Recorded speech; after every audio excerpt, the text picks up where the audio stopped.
Hola, ¿cómo están? Manuel Tura nuevamente con ustedes. Bienvenidos a este espacio Conversando con Mano y vamos a seguir dando respuestas. Y una de las preguntas que me están haciendo es si los nombres de los libros que nosotros tenemos fueron así originalmente.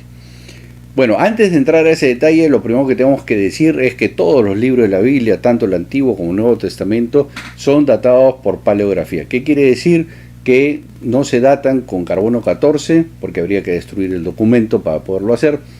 Y lo que se hace es datarlo por cuáles son sus expresiones literarias, qué verbos emplean, cuáles son las expresiones culturales de cada momento. Y de esa manera se les asigna la edad que tiene cada uno de estos libros. Permítanme ponerles un pequeño ejemplo en español. Por ejemplo, aquí en el Perú, en los años 50, a los amigos se les llamaba carreta.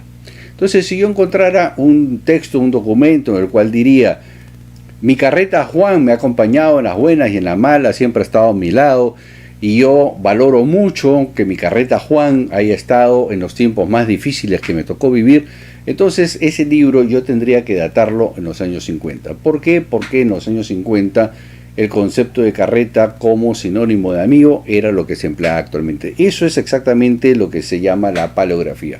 Voy a poner un pequeño ejemplo en lo que es el Antiguo Testamento. La copia del libro de Jonás llega a nosotros, o la cual ha llegado a nosotros, es del siglo III. ¿Cómo sabemos que es del siglo III la copia que está en nuestras manos? Porque en el libro de Jonás se usa la partícula shel. La partícula shel es una partícula de propiedad, la cual ingresa al idioma hebreo justamente en el siglo III a.C. Sin embargo, cuando nosotros leemos todo el relato de Jonás, podemos ver que tenemos claros indicios de que el texto original o la tradición que se transmite en esa copia del siglo III viene del siglo VII a.C. De la misma forma, los libros del Nuevo Testamento son una recopilación de tradiciones orales que nuevamente se plasmaron por escrito, y de ahí tenemos ahora lo que nosotros conocemos como Nuevo Testamento. ¿Cómo se forma el Nuevo Testamento? ¿Quién también le da origen a los nombres que hoy día tenemos? El primero que recopila los documentos es Marción, a inicios del siglo II, el cual sería llamado después un hereje, detalles a los cuales no nos incumbe entrar en este momento.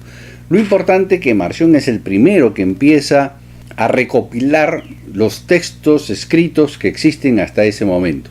Son aproximadamente 12, mayoritariamente son cartas paulinas, pero quien le asigna los nombres a los libros que nosotros tenemos en el Nuevo Testamento es Irineo a fines del siglo II, inicios del siglo III. Ahora, vamos por partes y por cucharadas. Los textos en el mundo antiguo eran principalmente textos anónimos, lo cual era común en ese tiempo, es decir, la autoría no se la daba el que escribía, por lo generalmente se la adjudicaba a alguien. Pero hasta el tiempo de Irineo, los libros seguían siendo de origen anónimo.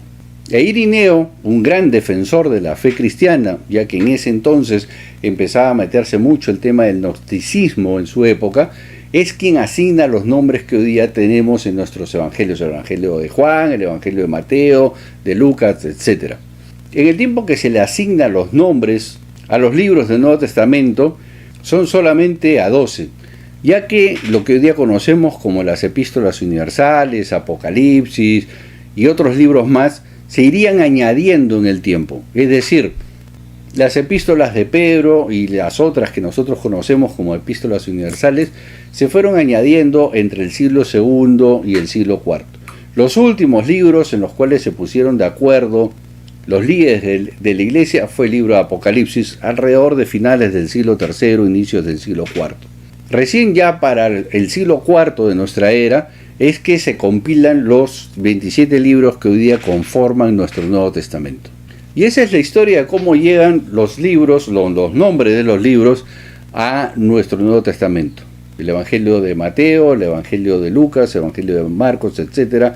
A excepción de los libros de Pablo, se le ha asignado los títulos de acuerdo a qué iglesia estaba dirigida cada carta. Los Gálatas, Corintios, etc. Y ustedes ya conocen todos los títulos de las cartas de Pablo. Entonces, conocer estos detalles es importante cuando nosotros hacemos una investigación o un estudio sobre determinado libro. porque debemos de considerar dónde nació, cómo se fue desarrollando y qué variantes pudieran haber tenido en el tiempo cada una de estas copias. Entonces, en resumen, quien le pone los nombres sobre todo a los evangelios es Irineo a fines del siglo II, inicios del siglo III. Esperando que esta información te haya sido útil, conmigo será hasta la próxima. Bye bye.